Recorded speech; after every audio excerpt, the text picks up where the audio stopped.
En Navidad sonó la campana. Era una joven embarazada. ¿Tendrían un plato de comida? Mi esposo gritó, «¡No somos un albergue! ¡Vete!». Mi hijo se rió. «Creo que ya vi a esa mendiga antes». Golpeé la mesa y grité, «Ella va a cenar con nosotros». Ellos se avergonzaron. Entonces, durante la cena, ella puso una prueba de ADN sobre la mesa que hizo que mi esposo se atragantara. Me alegra tenerte aquí. Sigue mi historia hasta el final y comenta desde qué ciudad me estás viendo. Así podré ver hasta dónde ha llegado mi historia. Me llamo Paloma y tengo 67 años. Durante 47 años he sido la esposa perfecta, la madre dedicada, la mujer que siempre dice que sí. Esta Nochebuena, mientras removía la salsa de arándanos en la estufa, algo dentro de mí se sentía diferente. Como si una parte de mi alma estuviera despertando después de décadas dormida.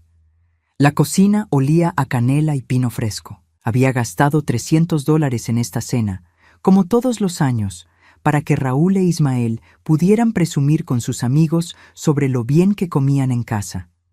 El pavo dorado descansaba en la mesa, rodeado de todos los acompañamientos que había preparado durante 2 días. Cada detalle perfecto, cada plato en su lugar exacto. Raúl estaba en su sillón favorito, viendo las noticias con el volumen demasiado alto. A los 69 años se había vuelto aún más exigente, más crítico.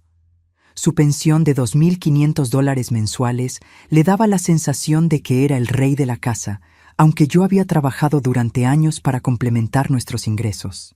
«Paloma, ¿dónde están las servilletas de tela?», gritó desde la sala, sin molestarse en levantarse. «Ya están en la mesa, Raúl», respondí, secándome las manos en el delantal que había usado por 15 años. El mismo delantal que se había manchado con lágrimas silenciosas más veces de las que podía contar. Ismael llegó tarde, como siempre. A los 42 años, mi hijo seguía viviendo en casa, gastándose los $800 mensuales que yo le daba como si fuera su derecho natural. Entró por la puerta principal sin saludar, hablando por teléfono en voz alta sobre alguna mujer con la que había estado saliendo. «Mamá, espero que hayas hecho suficiente comida. Tengo hambre», dijo, colgando el teléfono y dejando caer su chaqueta en la silla más cercana. Ni siquiera me miró mientras hablaba. Los observé a ambos desde la entrada de la cocina, estos 2 hombres que habían definido mi vida durante tanto tiempo.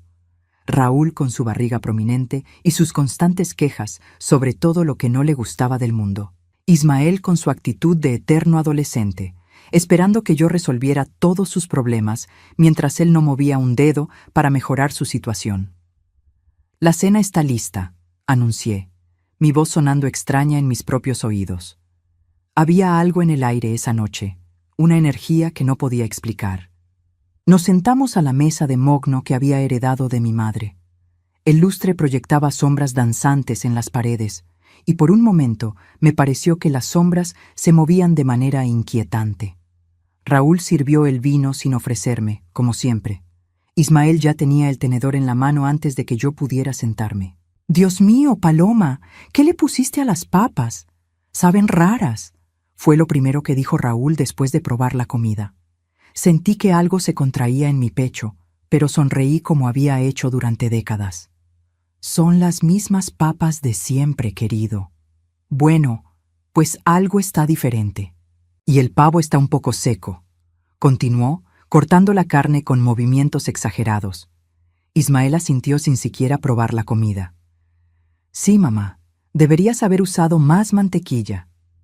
Me quedé callada, masticando lentamente mientras los escuchaba quejarse de la comida que había preparado con tanto cuidado. Era la misma escena de siempre, pero esta vez me dolía de una manera diferente, como si finalmente estuviera viendo la situación desde afuera.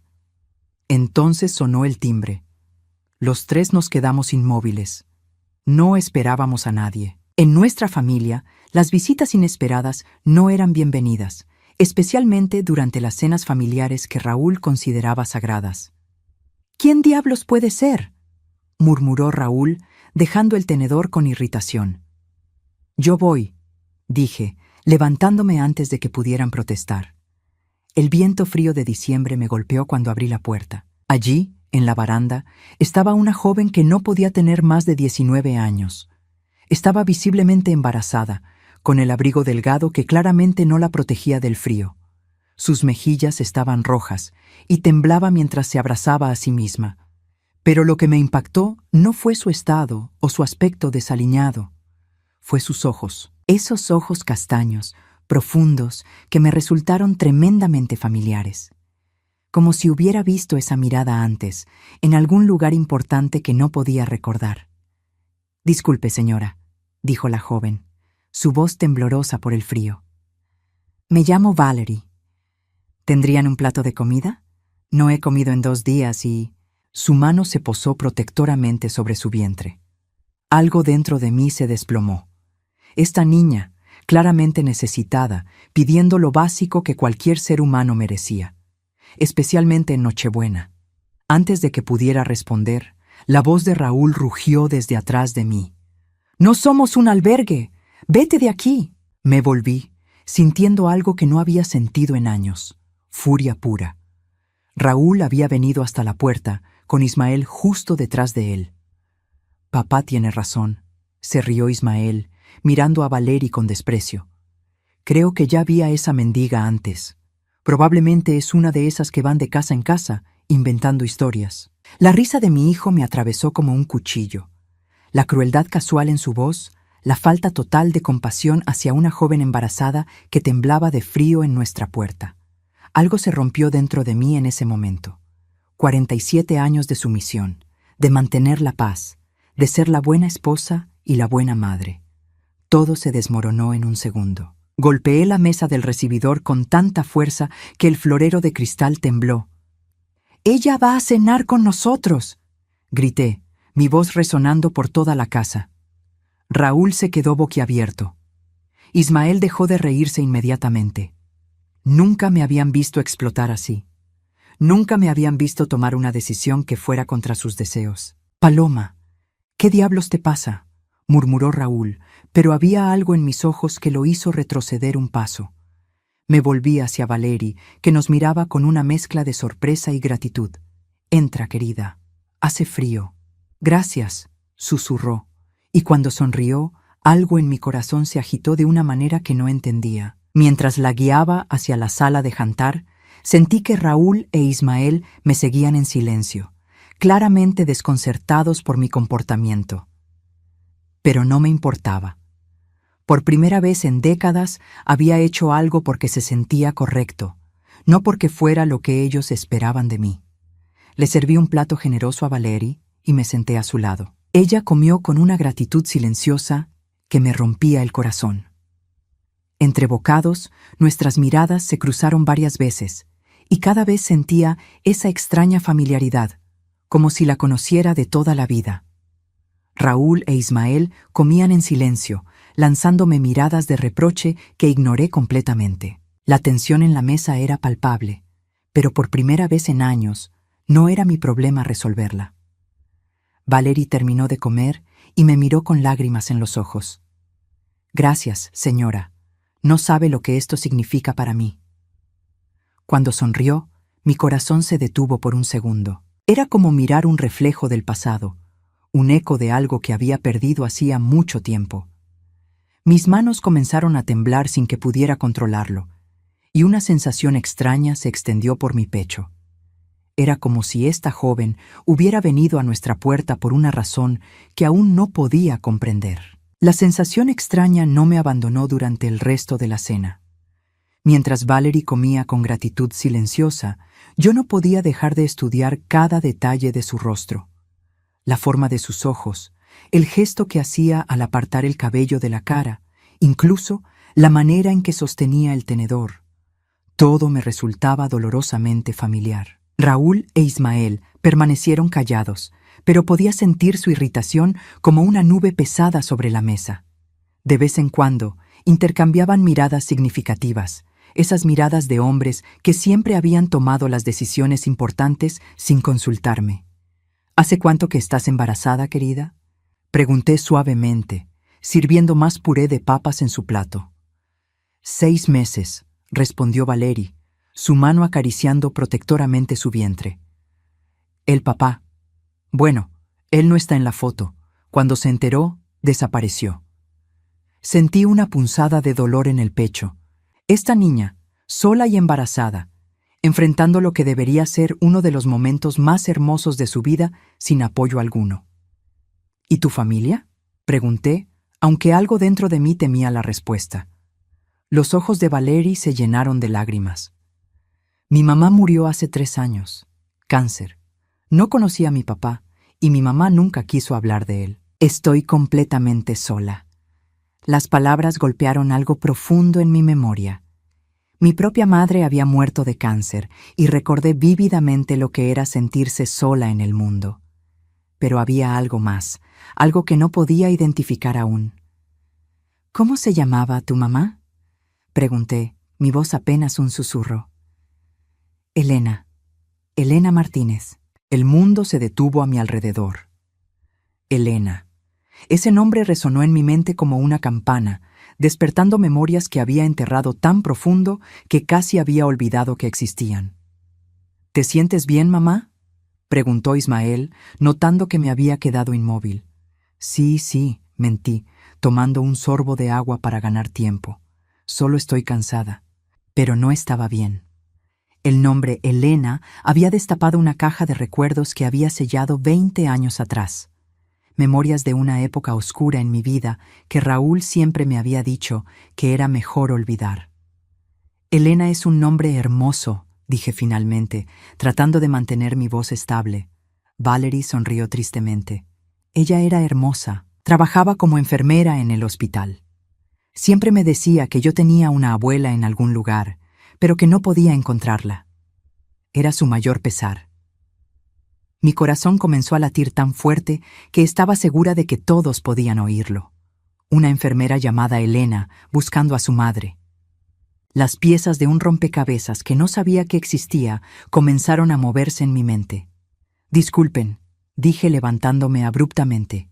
Voy a traer el postre. Corrí hacia la cocina, mis piernas temblorosas. Me aferré al borde del fregadero, respirando profundamente mientras las memorias que había suprimido durante 2 décadas comenzaron a filtrarse de vuelta a mi conciencia. 20 años atrás. Yo tenía 47 años cuando quedé embarazada por sorpresa. Raúl no estaba feliz. Decía que éramos demasiado viejos, que Ismael ya tenía 22 años y no necesitaba una hermana. Pero yo estaba emocionada. Después de tantos años de ser solo madre de Ismael, la idea de tener otro bebé me llenaba de alegría. Entonces comenzaron las complicaciones. Raúl insistía en que fuéramos a un hospital privado, lejos de nuestro médico habitual. Decía que era mejor para problemas delicados como el mío. Yo confiaba en él. Siempre había confiado en él. Recordé vívidamente la noche en el hospital. Los dolores, la confusión, las caras preocupadas de los médicos, y después, despertar con las manos vacías. «Lo siento mucho, señora Holloway», había dicho el doctor, un hombre que no había visto antes. «No pudimos salvar al bebé. Fueron complicaciones inesperadas». Raúl estaba allí, tomando mi mano, susurrando palabras de consuelo. «Era una niña», me había dicho. «La íbamos a llamar Elena, ¿recuerdas? Pero Dios tenía otros planes». Yo había llorado durante meses. La pérdida de Elena había sido devastadora. Pero Raúl había sido tan comprensivo, tan cuidadoso conmigo. Me había dicho que era mejor no hablar del tema, que solo me haría más daño. Con el tiempo, había logrado enterrar el dolor tan profundo que rara vez pensaba en ello. Pero ahora, escuchando a esta joven hablar de su madre Elena, todo regresaba con una claridad aterradora. «Paloma, ¿qué estás haciendo ahí?». La voz de Raúl me sobresaltó. Me volví para encontrarlo parado en la entrada de la cocina, con una expresión que no pude descifrar. «Solo estoy». «Estoy bien», murmuré, secándome las lágrimas que no me había dado cuenta de que estaban cayendo. Raúl se acercó, sus ojos estudiando mi cara cuidadosamente. «Te ves alterada. ¿Es por esa muchacha?». «Su madre se llamaba Elena», dije, observando su reacción. Por una fracción de segundo, algo pasó por su rostro, algo que parecía ¿Pánico? Pero desapareció tan rápido que pensé que lo había imaginado. Es un nombre común, Paloma. No puedes alterarte por cada Elena que escuches. Pero ella dijo que su madre buscaba a su propia madre y era enfermera. Paloma. La voz de Raúl se volvió firme, casi amenazante. No vayas por ese camino. Ya hemos hablado de esto. Elena murió. Nuestra Elena murió al nacer. Esa muchacha no tiene nada que ver con nosotros. Pero mientras lo decía, pude ver algo en sus ojos que nunca había visto antes. Miedo. Raúl tenía miedo de algo. ¿Por qué tienes esa expresión?, pregunté, sintiendo que mi mundo comenzaba a tambalearse. No tengo ninguna expresión. Estás imaginando cosas. Pero su voz sonaba forzada, artificial. Regresamos a la mesa en silencio. Valery había terminado de comer y estaba conversando con Ismael, aunque él claramente no estaba interesado. Cuando nos vio regresar, sonrió calurosamente. «Señora Paloma, muchas gracias por la cena. No había comido tan bien en mucho tiempo». «De nada, querida», respondí, aunque mi mente estaba en otro lugar completamente. «Mi mamá me hubiera encantado conocerla», continuó Valery. «Siempre me decía que las mujeres bondadosas como usted son raras en este mundo». «¿Te contó algo más sobre su familia?», pregunté, ignorando la mirada de advertencia que Raúl me estaba lanzando. Solo que había tenido a una madre que la había amado mucho, pero que algo los había separado cuando ella era muy pequeña. Nunca entendí exactamente qué, pero ella lo lamentaba profundamente. Pasó años tratando de encontrar pistas, visitando hospitales, revisando registros antiguos. Mi respiración se volvió irregular. Hospitales, registros antiguos, todo encajaba de una manera que me aterrorizaba. ¿En qué hospital trabajaba?, pregunté, mi voz apenas audible. «Mercy General. ¿Lo conoce?». Mi mundo se desplomó. Mercy General era el hospital donde había perdido a Elena. El mismo hospital donde Raúl había insistido que fuéramos esa noche. Miré a Raúl y vi que su cara había perdido todo el color. Sus manos temblaban ligeramente mientras alcanzaba su copa de vino. «Creo que es hora de que esta jovencita se vaya», dijo Ismael, claramente incómodo con la tensión que había llenado la habitación. «Ya comió, ya es tarde». Pero yo no podía moverme, no podía hablar. Mi mente estaba conectando puntos que había estado negándose a ver durante 20 años. Valery se levantó lentamente. «Tienen razón, debo irme. Gracias de nuevo por todo». Mientras se dirigía hacia la puerta, algo cayó de su bolso. Un sobre arrugado, amarillento por el tiempo. Me agaché para recogerlo sin pensarlo. «Oh, eso es de mi mamá», dijo Valery. «Siempre lo cargaba conmigo. Decía que era la única pista que tenía sobre su pasado». Con manos temblorosas leí la dirección escrita en tinta descolorida. Era nuestra dirección exacta. El sobre se deslizó de mis dedos como si estuviera en llamas. El sobre cayó al suelo como una bomba silenciosa. Durante varios segundos, ninguno de nosotros se movió. El aire en la sala se había vuelto denso, cargado de una tensión que podía cortarse con un cuchillo. Valery se agachó para recoger el sobre, pero yo fui más rápida. Mis dedos temblaron mientras lo sostenía, sintiendo el peso de 20 años de mentiras en mis manos. «Señora Paloma, ¿está bien?», preguntó Valery, preocupada por mi palidez repentina. No podía responder. Mi garganta se había cerrado completamente. En el sobre, con la tinta descolorida pero aún legible, estaba escrita mi dirección exacta, la misma casa donde habíamos vivido durante los últimos 25 años. «Paloma, devuélvele el sobre a la muchacha y que se vaya», dijo Raúl, su voz tensa, pero tratando de sonar casual. «Ya es muy tarde». Pero había algo en su tono que me hizo mirarlo directamente. Sus ojos evitaban los míos, y sus manos temblaban ligeramente mientras fingía ordenar los platos en la mesa. «¿De dónde sacó tu mamá esta dirección?», pregunté a Valery, mi voz apenas un susurro. «No lo sé exactamente», respondió ella, frunciendo el ceño. «Solo me dijo que era la única pista que tenía sobre su familia biológica, que alguien le había dado esa dirección hace muchos años, pero cuando vino a buscar, nadie sabía nada». Mi corazón se detuvo. ¿Ella vino aquí? Sí, hace como 15 años. Tocó la puerta, preguntó por una mujer llamada Paloma Holloway. Le dijeron que no conocían a nadie con ese nombre. Mis ojos se clavaron en Raúl, hace 15 años.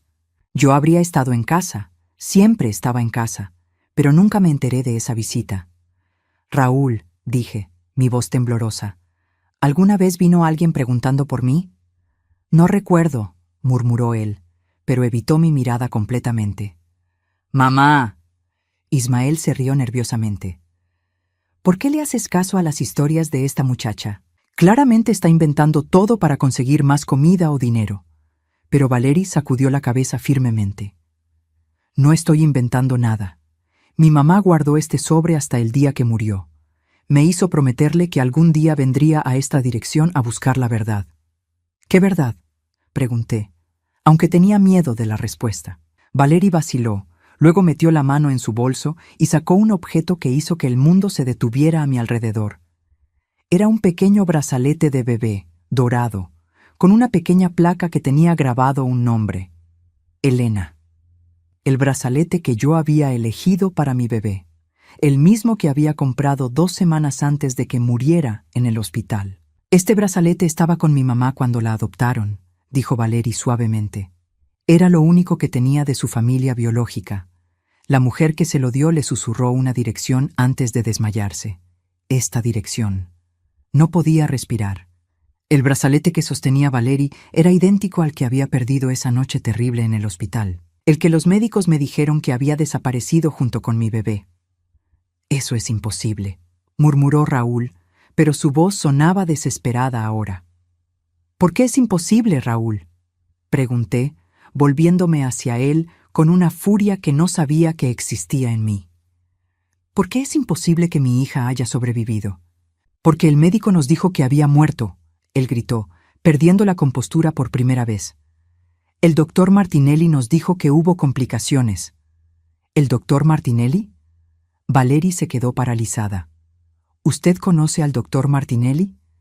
Raúl se dio cuenta de su error inmediatamente. Su cara se puso blanca como la nieve. ¿Cómo conoces ese nombre?, pregunté a Valerie, mi corazón latiendo tan fuerte que pensé que iba a explotar.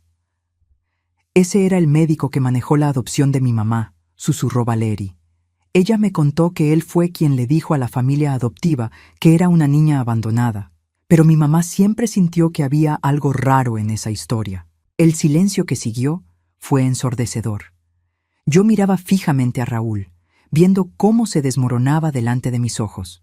Ismael había dejado de pretender que no le importaba y nos miraba con una expresión que no podía descifrar.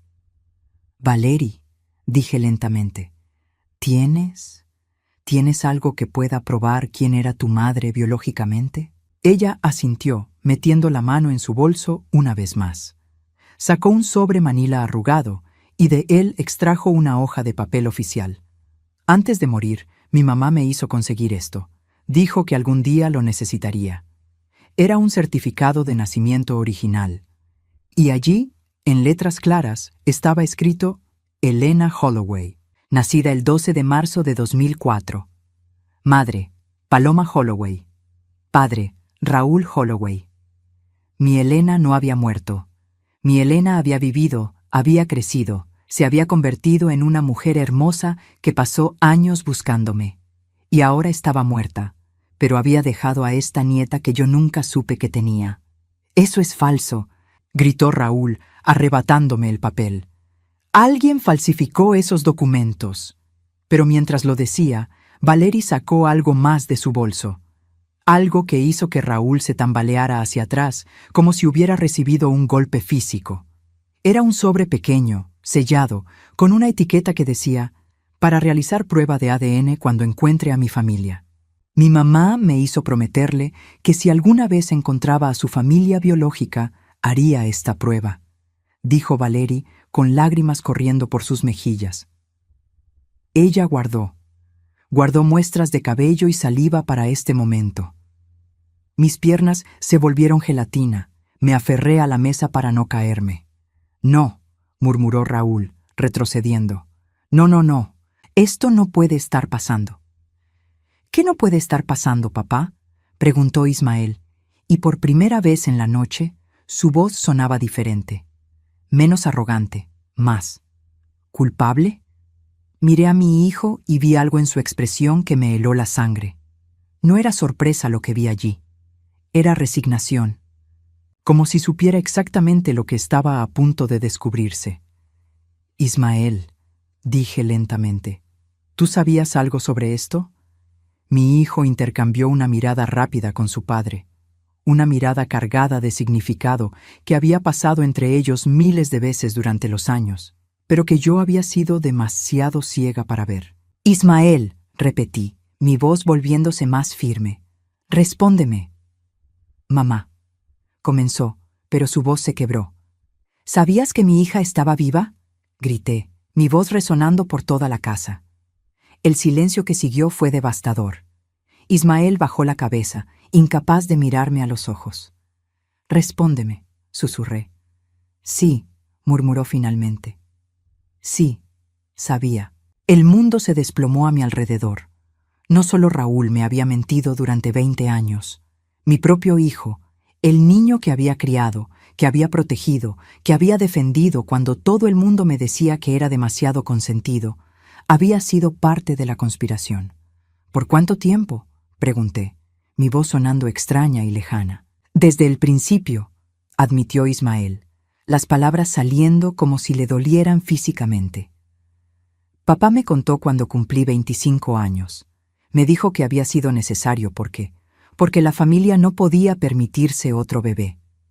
¿No podía permitirse? Me reí, pero no había humor en ello.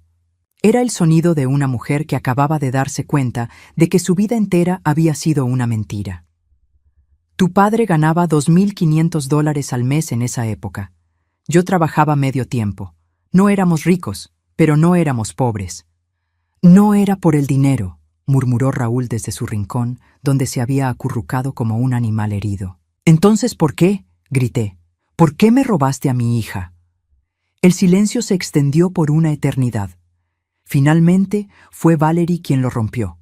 Porque él tenía otra familia, dijo suavemente, sosteniendo otro papel que había sacado de su bolso. Mi mamá también descubrió esto antes de morir. Era una fotografía. En ella, Raúl estaba con una mujer que no reconocí y 2 niños pequeños. En la parte de atrás, alguien había escrito: Familia Holloway, 1998. 1998, 6 años antes de que Elena naciera. Raúl había estado viviendo una doble vida durante años. No podía tener otra hija conmigo, continuó Valerie, porque eso habría complicado su otra vida. Así que pagó al doctor Martinelli para que falsificara los documentos de muerte y arreglara una adopción rápida. Miré a Raúl, este hombre con quien había compartido mi vida durante 47 años, y ya no reconocí nada de él.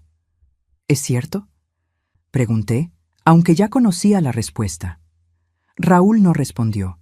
Se había derrumbado en su silla, con la cabeza entre las manos. Entonces Valerie dio el golpe final. «Tengo los recibos», dijo, sacando más papeles de su bolso. Mi mamá los encontró en los archivos del doctor Martinelli después de que él murió.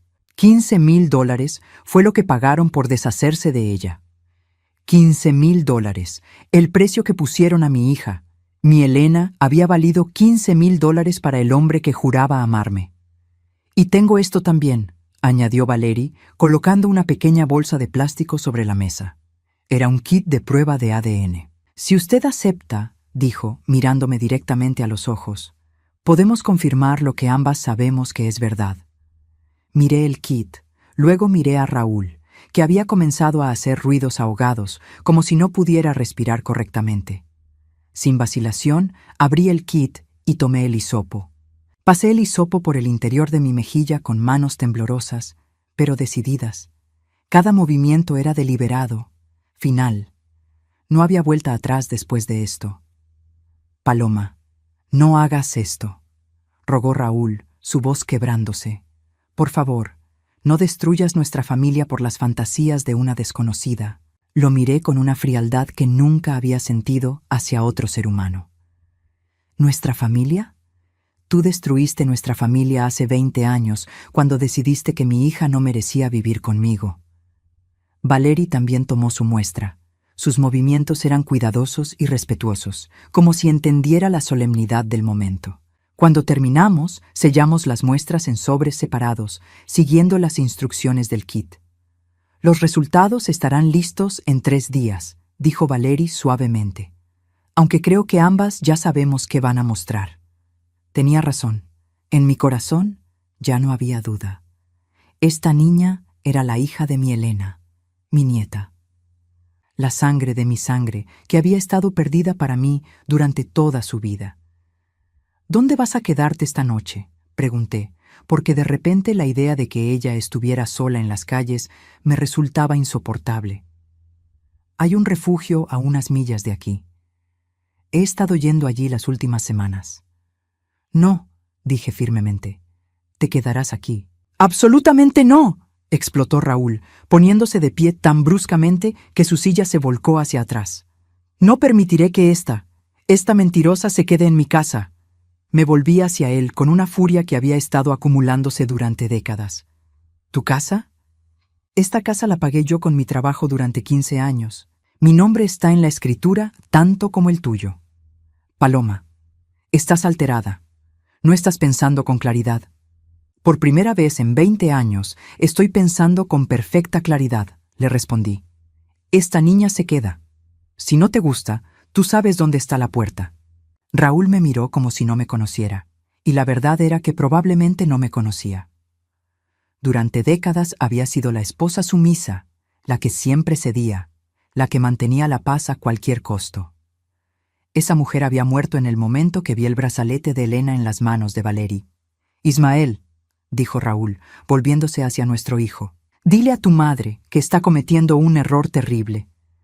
Pero cuando miré a Ismael, vi algo que no esperaba. Por primera vez en años, no parecía el hombre confiado y arrogante que siempre había sido.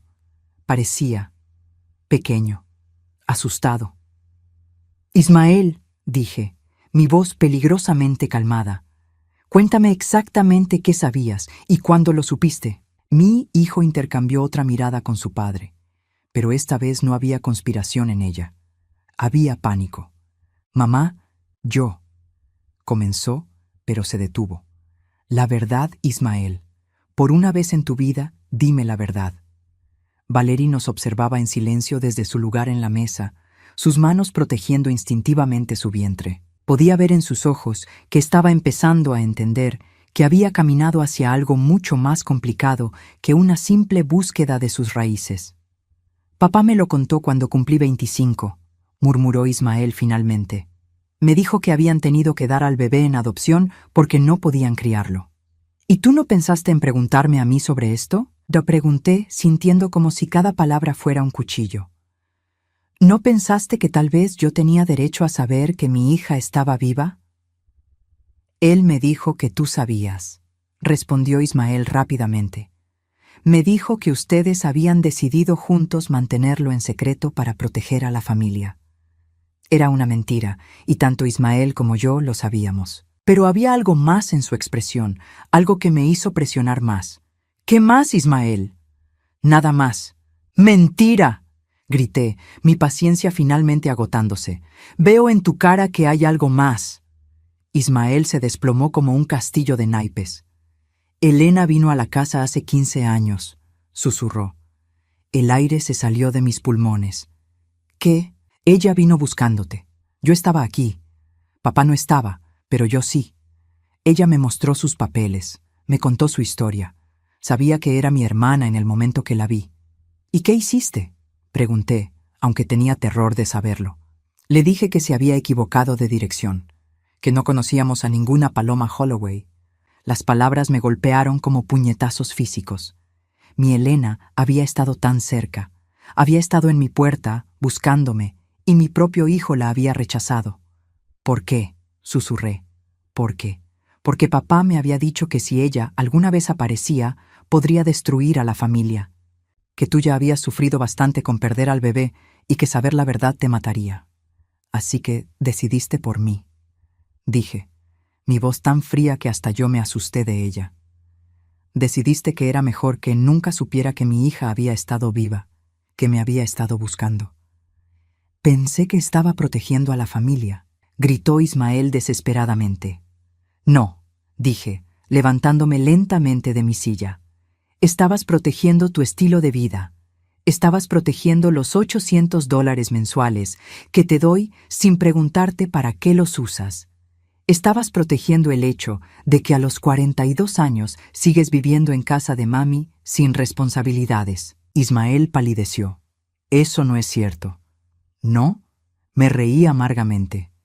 Dime, Ismael, si Elena hubiera regresado a mi vida hace 15 años, ¿crees que yo habría seguido dándote dinero mientras ella probablemente estaba luchando sola para sobrevivir? El silencio de Ismael fue respuesta suficiente. ¿Sabías que tenía una nieta? Continué señalando a Valery. ¿Sabías que Elena había tenido una hija? No, murmuró Ismael. Elena no mencionó ningún bebé cuando vino. Porque Valery aún no había nacido, explicó la joven desde su lugar en la mesa. Mi mamá me tuvo cuando tenía 36 años. Para entonces ya había perdido la esperanza de encontrar a su familia biológica.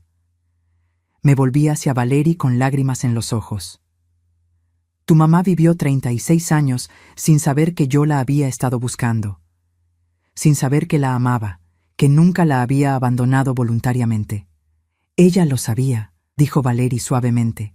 No sé cómo, pero siempre me decía que su madre biológica la había amado, que algo terrible había pasado para separarlas, pero que el amor había sido real.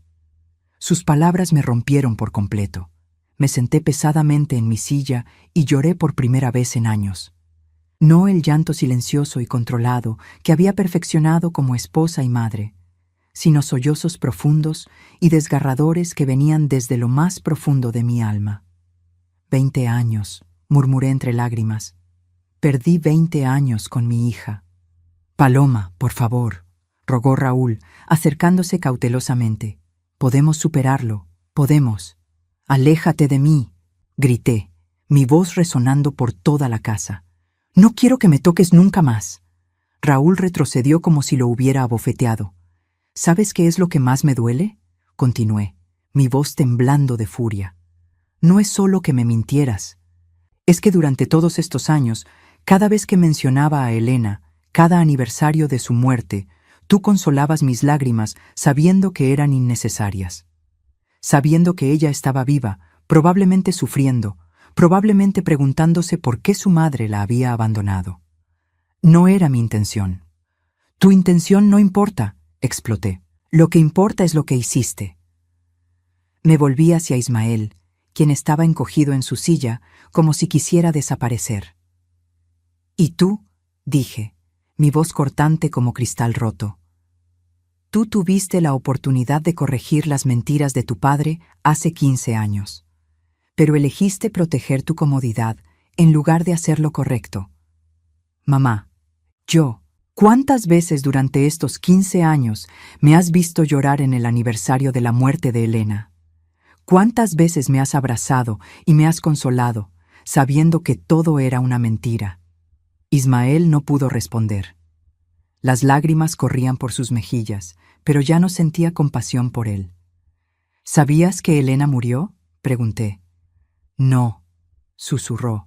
No sabía que había muerto hasta esta noche. Murió de cáncer, dijo Valery suavemente.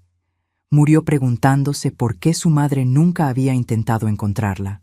Murió creyendo que tal vez no había sido lo suficientemente buena para ser amada. Esas palabras fueron como puñales en mi corazón. Mi Elena había muerto sintiendo que no era lo suficientemente buena, cuando la realidad era que ella había sido robada de mí por los 2 hombres en los que más confiaba en el mundo. Paloma, intentó Raúl una vez más. Sé que esto es difícil, pero tenemos que pensar en el futuro de la familia. Me reí, un sonido áspero y sin humor. ¿Qué familia, Raúl? ¿La familia que construiste sobre mentiras? ¿La familia donde mi opinión nunca importó? ¿La familia donde ustedes 2 tomaron decisiones sobre mi vida sin consultarme? Somos una familia, murmuró Ismael débilmente. No, dije, mi voz ahora extrañamente calmada. Ustedes son una conspiración. Una conspiración que ha estado funcionando a mi costa durante 20 años. Me levanté y me dirigí hacia la ventana, mirando la noche oscura. En el reflejo del vidrio, pude ver a los tres detrás de mí. Valerie sentada quietamente, claramente abrumada por el drama que había desencadenado sin saberlo. Raúl e Ismael, ambos con expresiones desesperadas, finalmente entendiendo que el mundo que habían construido se estaba desmoronando. Los resultados del ADN van a confirmar lo que ya sabemos, dije sin volverme. Y cuando lo hagan, van a cambiar más cosas de las que ustedes pueden imaginar. Los 3 días que siguieron fueron los más extraños de mi vida. Valerie se quedó en el cuarto de huéspedes que no había usado en años, mientras Raúl e Ismael se movían por la casa como fantasmas, evitando cualquier conversación conmigo. Durante esos 3 días, Valerie y yo hablamos durante horas. Me contó sobre la vida de Elena, sobre cómo había sido una enfermera dedicada que trabajaba turnos dobles para pagar sus estudios. Me mostró fotografías que me rompieron el corazón. Mi Elena graduándose de la escuela de enfermería, Elena cuidando a otros, Elena embarazada y radiante con Valerie. Ella siempre me decía que yo tenía sus ojos, pero que había heredado la sonrisa de mi abuela. Me contó Valerie una tarde mientras tomábamos té en la cocina. Ahora entiendo de quién hablaba. También me contó sobre los últimos meses de Elena, sobre cómo había gastado sus ahorros tratando de rastrear cualquier pista sobre su familia biológica. Había contratado investigadores privados, había revisado registros de hospitales, había tocado docenas de puertas en busca de respuestas. Gastó casi $10,000 en la búsqueda, me dijo Valerie. Dinero que debería haber usado para su tratamiento de cáncer. Pero me decía que necesitaba encontrarte antes de morir, para que yo supiera de dónde venía. Cada historia era como un cuchillo en mi corazón, pero también como un bálsamo. Mi Elena no me había olvidado. Había luchado hasta el final por encontrarme. El tercer día llegaron los resultados del ADN por correo certificado. Mis manos temblaron mientras abría el sobre, aunque ya conocía lo que iba a encontrar. Probabilidad de parentesco, 99.9%. Valerie era oficialmente mi nieta. ¿Qué vamos a hacer ahora?, preguntó ella suavemente, después de que leímos los resultados juntas en la sala. Esa era la pregunta que había estado evitando durante 3 días. Pero en ese momento, mirando a esta joven que era la viva imagen de mi Elena perdida, supe exactamente lo que tenía que hacer. Primero, dije, vamos a cambiar tu situación. No puedes estar viviendo en refugios estando embarazada. Abuela, dijo Valerie, y la palabra me hizo llorar de felicidad. No quiero ser una carga para usted. ¿Una carga? Me reí a través de las lágrimas. Querida, tú eres la bendición más grande que he recibido en décadas. Raúl eligió ese momento para entrar a la sala. Durante los 3 días había estado bebiendo más de lo usual y podía oler el alcohol en él incluso desde la distancia. ¿Ya llegaron los resultados?, preguntó, aunque claramente ya conocía la respuesta por nuestras expresiones. Sí, dije firmemente. Valerie es mi nieta. Esperé que él negara la evidencia, que siguiera mintiendo, pero en su lugar se desplomó en su sillón favorito como si fuera un hombre derrotado. «¿Qué quieres que haga, Paloma?», murmuró. «¿Qué quieres que diga?». «Quiero que me digas por qué», respondí. «Quiero que me expliques cómo pudiste mirarme a los ojos durante 20 años, sabiendo lo que habías hecho». Raúl se quedó callado durante un largo momento. Cuando finalmente habló, su voz sonaba cansada, vieja. «Porque tenía miedo de perderte». «¿Perdeme?». No pude evitar reírme amargamente. «Raúl, ya me perdiste. Me perdiste el día que decidiste que mi hija no importaba». «No era solo por la otra familia», murmuró él. «Era porque sabía que si tenías otra hija, especialmente una niña, ya no me necesitarías». Ismael siempre había sido un niño difícil, dependiente. Pero una hija. Las hijas crean vínculos que los esposos no pueden romper. Sus palabras me revelaron algo que nunca había entendido completamente. Raúl no había robado a Elena solo por conveniencia. La había robado porque tenía celos de un bebé nonato. porque no podía soportar la idea de que yo amara a alguien más de lo que lo amaba a él. Así que arruinaste 3 vidas por tus propias inseguridades, dije. Elena creció sin madre. Yo viví 20 años en duelo, y Valerie perdió la oportunidad de conocer a su abuela mientras crecía. Lo sé, susurró Raúl. No, dije, poniéndome de pie. No lo sabes, porque si realmente lo supieras, habrías confesado hace años. Habrías encontrado una manera de traer a Elena de vuelta a mi vida. En ese momento, Ismael entró a la sala. Durante los últimos 3 días había estado especialmente callado, y pude ver que el peso de sus decisiones finalmente lo estaba afectando. Mamá, dijo, su voz temblorosa, sé que no tengo derecho a pedirte nada, pero ¿podemos hablar? Habla, dije, sin suavizar mi tono. Quiero que sepas que me arrepiento de lo que hice hace 15 años, si pudiera regresar el tiempo. Pero no puedes, lo interrumpí, y tu arrepentimiento no me devuelve los años que perdí con Elena. No le devuelve la madre que ella necesitaba cuando estaba enferma y muriendo. Ismael comenzó a llorar, algo que no había visto desde que era pequeño. ¿Qué puedo hacer para arreglarlo? Nada, dije simplemente. No hay nada que puedas hacer para arreglar esto, Ismael. Pero hay cosas que puedes hacer para empezar a cambiar quién eres. ¿Cómo qué? Me volví para mirarlo directamente. Puedes empezar a vivir tu propia vida. Puedes conseguir tu propio apartamento, tu propio trabajo que pague todas tus cuentas, tu propia existencia independiente. ¿Me estás echando?, preguntó con una mezcla de shock y pánico. Te estoy liberando, corregí. Porque parte de la razón por la que participaste en esta mentira fue porque tu vida cómoda dependía de mantenerme feliz e ignorante. Valerie nos observaba desde el sofá, claramente incómoda de estar en medio de este drama familiar, pero también fascinada de ver cómo se desarrollaba. Y en cuanto a ti, dije, volviéndome hacia Raúl, también vas a tener que encontrar un nuevo lugar para vivir. Paloma, exclamó, levantándose bruscamente. No puedes echarme de mi propia casa. Esta casa está a nombre de los dos, le recordé. Y dado que tú no contribuiste financieramente a la hipoteca durante los últimos 10 años, mientras yo trabajaba a tiempo completo, creo que tengo más derecho que tú a decidir quién vive aquí. ¿Dónde se supone que voy a ir?, preguntó desesperadamente. No lo sé, Raúl. Tal vez puedas irte con esa otra familia, que era tan importante que valía más que mi hija. Sus ojos se llenaron de lágrimas. Esa relación terminó hace años. No tengo a dónde ir. Entonces supongo que tendrás que aprender a valerte por ti mismo por primera vez en tu vida, dije sin una pizca de simpatía. El silencio que siguió fue tenso y cargado. Podía ver que tanto Raúl como Ismael estaban luchando por entender esta nueva versión de mí.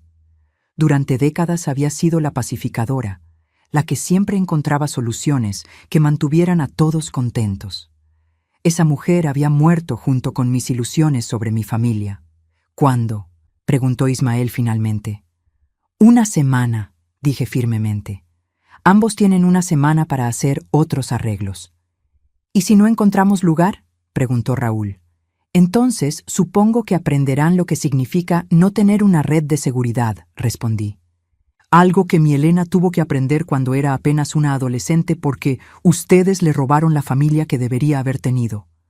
Me volví hacia Valerie, quien había estado escuchando todo con los ojos muy abiertos.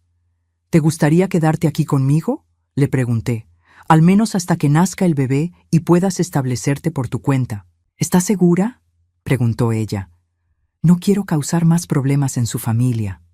Querida, dije tomando sus manos entre las mías, tú no eres el problema en esta familia, tú eres la solución. Eres la oportunidad que tengo de hacer las cosas bien esta vez. Las lágrimas corrieron por las mejillas de Valerie. Entonces sí, me gustaría mucho quedarme. Perfecto, dije, sintiendo por primera vez en años que estaba tomando una decisión completamente correcta. Raúl e Ismael intercambiaron miradas desesperadas, pero por primera vez en mi vida, sus conspiraciones silenciosas no me afectaron. Ya no tenían poder sobre mí. Hay una cosa más, dije, dirigiéndome hacia la cómoda donde guardaba nuestros documentos importantes. Saqué mi libreta de ahorros y mi chequera. «¿Qué estás haciendo?», preguntó Raúl con alarma. «Estoy tomando control de mis finanzas», dije, cerrando la cuenta conjunta que habíamos tenido durante años. «Y estoy cancelando tu mesada, Ismael». «¡No puedes hacer eso!», gritó Ismael. «Claro que puedo», respondí calmadamente. «Y lo estoy haciendo. A partir de mañana, ambos van a descubrir lo que es vivir sin que yo subsidie sus decisiones». Por primera vez en mi vida adulta, sentí lo que era tener control real sobre mi propia existencia. Y se sentía increíblemente liberador. «Valerie», dije, volviéndome hacia mi nieta, «mañana vamos a ir de compras. Necesitas ropa de maternidad adecuada y tenemos que preparar una habitación para el bebé». «Abuela, no puede gastar su dinero en mí», protestó. «Es mi dinero», dije con una sonrisa, «y puedo gastarlo en quien quiera. Y quiero gastarlo en mi nieta y mi bisnieto». Mientras decía esas palabras, pude ver el futuro desplegándose ante mí. Un futuro donde no sería la mujer invisible que cocinaba y limpiaba para hombres que no la valoraban. Un futuro donde sería la abuela que Elena habría querido que fuera, cuidando a la familia que realmente importaba. Por primera vez en 20 años tenía esperanza. Han pasado 6 meses desde esa Nochebuena que cambió mi vida para siempre. Mientras escribo esto, puedo escuchar a Valerie moviéndose en la habitación que antes era de Ismael, preparándose para otro día en su nuevo trabajo como recepcionista en una clínica médica. En 2 meses nacerá mi bisnieto, y por primera vez en décadas tengo algo verdadero por lo que vivir. La transformación de mi vida no fue fácil.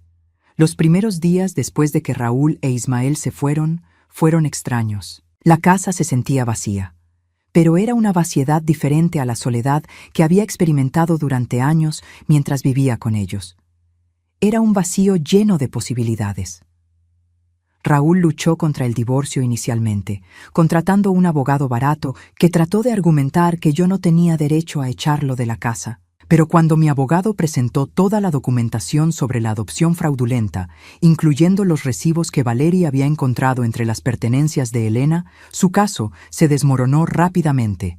No solo perdió cualquier reclamo sobre la casa, sino que terminó debiendo $15,000 en honorarios legales. La última vez que supe de él, estaba viviendo en un apartamento de una habitación al otro lado de la ciudad, trabajando en un trabajo de medio tiempo en una ferretería. Su pensión de $2,500 mensuales ya no le alcanzaba para el estilo de vida al que estaba acostumbrado cuando yo subsidizaba todos sus gastos. Ismael también luchó con su nueva realidad. Durante las primeras semanas después de mudarse, me llamaba constantemente, rogándome que reconsiderara. Me contaba sobre lo difícil que era encontrar un apartamento que pudiera pagar con su sueldo parcial, sobre cómo no sabía cocinar o limpiar para sí mismo. «Mamá, te prometo que puedo cambiar», me decía en cada llamada. «Solo dame otra oportunidad». Pero yo había aprendido la diferencia entre el arrepentimiento genuino y el pánico de alguien que finalmente tenía que enfrentar las consecuencias de sus acciones. Ismael no lamentaba lo que le había hecho a Elena o a mí. Lamentaba que ya no pudiera vivir cómodamente a mis expensas. Después de 2 meses, dejé de contestar sus llamadas. Valerie floreció en un ambiente donde era verdaderamente querida. Viendo su transformación, entendí cuánto había estado sufriendo antes de encontrarme, no solo físicamente por la falta de comida y refugio adecuado, sino emocionalmente por la soledad de estar embarazada sin familia. «Abuela», me dijo una tarde mientras organizábamos la habitación del bebé, ¿alguna vez se arrepiente de haber echado a su familia? La pregunta me hizo pausar. ¿Sabes qué es lo extraño?, le respondí. Por primera vez en mi vida adulta, no siento que eché a mi familia.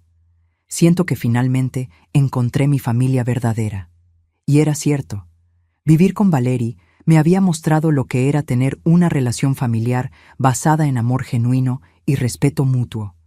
Ella no esperaba que yo cocinara para ella o limpiara sus desastres. En su lugar, insistía en hacer su parte, y frecuentemente me sorprendía con pequeños gestos de agradecimiento, flores del jardín, mi té favorito, o simplemente sentándose conmigo en las tardes para contarme sobre su día. El embarazo de Valerie progresó sin complicaciones. La acompañé a todas sus citas médicas, algo que me llenaba de una alegría que no había sentido en años. Cada ultrasonido, cada latido del corazón del bebé, cada pequeño movimiento en su vientre me recordaba la esperanza que había perdido cuando creía que Elena había muerto. «Es un niño», nos dijo el doctor durante el ultrasonido de los 5 meses. «Un niño muy saludable». Valery apretó mi mano, lágrimas de felicidad corriendo por sus mejillas. «¿Qué opina, abuela? ¿Algún nombre que le guste?» Lo pensé por un momento, mirando la pequeña imagen borrosa en la pantalla que sería mi bisnieto. «¿Qué te parece, Gabriel?», sugerí. «Significa mensajero de Dios. Y de cierta manera, tú viniste a mi puerta como un mensajero que trajo de vuelta a mi familia». «Gabriel Holloway», murmuró Valery, probando el nombre. Me gusta mucho». Una tarde, mientras Valery dormía una siesta, encontré una caja en el ático que había evitado durante años. Estaba llena de cosas de bebé que había comprado para Elena antes de que muriera. Pequeñas ropitas amarillas y blancas, juguetes suaves, una manta que había tejido yo misma durante las noches de espera. Al principio, tocar estas cosas me dolió profundamente. Pero mientras las organizaba, lentamente me di cuenta de que no tenían que ser monumentos al dolor. Podían ser regalos de amor para Gabriel, conectándolo con la madre que nunca conoció, pero que había sido profundamente amada. Le mostré la caja a Valery esa noche cuando se despertó. «Estas cosas las compré para tu mamá», le dije suavemente. «Me gustaría que Gabriel las tuviera». Valery tocó cada artículo con reverencia, como si fueran reliquias sagradas. «Ella habría amado saber que tenía estas cosas esperándola», murmuró. «Creo que de alguna manera ella lo sabe», respondí. El momento más significativo llegó una tarde de primavera cuando Valery y yo estábamos plantando flores en el jardín trasero. Era algo que siempre había querido hacer, pero Raúl siempre se había quejado del costo y el trabajo extra. «Abuela», dijo Valery, arrodillándose junto a mí mientras plantábamos rosas rosadas, «quiero que sepa algo». «¿Qué es eso, querida?» «Mi mamá me dejó una carta para darle si alguna vez la encontraba», dijo, sacando un sobre arrugado de su bolsillo. «No la leí porque estaba dirigida a usted». Con manos temblorosas, abrí la carta. La caligrafía era hermosa, cuidadosa, e inmediatamente pude ver mi propia letra en ella. «Mi querida madre», comenzaba la carta.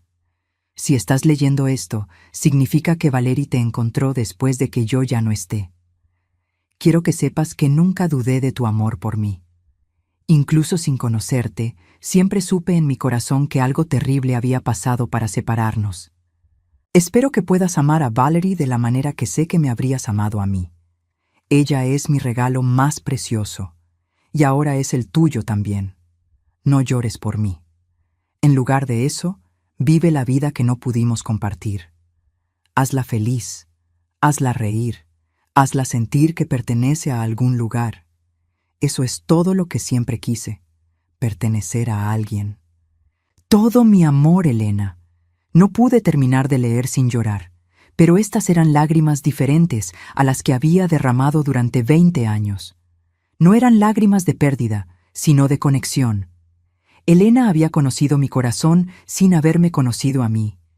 Ella tenía razón, le dije a Valery, abrazándola mientras ambas llorábamos en el jardín. Siempre la amé, y siempre te amaré. Gabriel nació en una mañana soleada de agosto. Valery había insistido en que yo estuviera en la sala de partos, y cuando el doctor puso al bebé en mis brazos por primera vez, sentí que mi vida finalmente había llegado al lugar donde se suponía que debía estar. Era perfecto. Tenía los ojos de Elena, la nariz de Valery, y cuando me agarró el dedo con su pequeña mano, supe que todos los años de dolor habían valido la pena por llegar a este momento. «Hola, Gabriel», susurré. «Soy tu bisabuela. Tu mamá y yo te vamos a amar tanto». Valery se recuperó bien del parto y pronto establecimos una rutina hermosa en nuestra casa. Yo cuidaba a Gabriel por las mañanas mientras ella trabajaba medio tiempo, y las tardes las pasábamos juntas las 3 generaciones, creando los recuerdos familiares que nunca había podido tener. Una noche, Mientras estaba dándole el biberón a Gabriel, Valerie se sentó a mi lado en el sofá. «Abuela», dijo suavemente, «¿alguna vez se siente triste por todo el tiempo que perdió?» Lo pensé cuidadosamente. «A veces», admití, «pero luego miro lo que tengo ahora y me doy cuenta de que tal vez todo tenía que pasar así. Si Elena hubiera crecido conmigo, tal vez nunca te habría tenido, y si no te hubiera tenido, nunca habría tenido a Gabriel». «¿Cree que ella puede vernos?», preguntó Valerie. Miré hacia la ventana, donde las rosas que habíamos plantado juntas estaban floreciendo hermosamente bajo la luz de la luna. «Creo que sí», dije, «y creo que finalmente está en paz sabiendo que estamos juntas». Un año después recibí una llamada inesperada. Era Ismael. «Mamá», dijo, su voz sonando diferente, más madura de alguna manera. «Sé que no tengo derecho a llamarte, pero quería que supieras algo». «¿Qué es?», pregunté cautelosamente. «He estado yendo a terapia», dijo, tratando de entender por qué hice las cosas que hice. «Y quiero disculparme genuinamente, no por lo que perdí, sino por lo que te quité a ti y a Elena». Era la primera vez que sonaba sinceramente arrepentido. «¿Y?», pregunté. «Y si alguna vez me permites conocer a Valerie y a Gabriel, prometo que seré mejor. Prometo que seré el tío que debería haber sido para Elena». Lo pensé por un largo momento. «Ismael», dije finalmente, «Valerie y Gabriel son mi familia ahora. Si quieres ser parte de sus vidas, tendrás que ganarte ese derecho. No porque seas mi hijo, sino porque demuestres que mereces estar en las vidas de las personas que amo». «Lo entiendo», dijo, «y estoy dispuesto a hacer el trabajo». Cuando le conté a Valerie sobre la llamada esa noche, ella lo consideró cuidadosamente. «¿Qué piensa usted?», me preguntó. «Creo que las personas pueden cambiar si realmente quieren», dije. «Pero tendría que probarlo primero, y sería su decisión, no mía». Valeria asintió. «Tal vez en el futuro, cuando esté lista».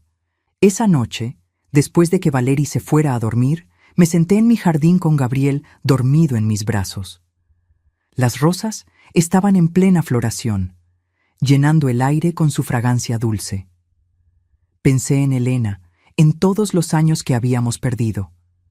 Pensé en Valerie, quien había venido a mi puerta en la Nochebuena más fría de mi vida y había traído de vuelta la calidez. Pensé en Gabriel, que representaba esperanza y nuevos comienzos.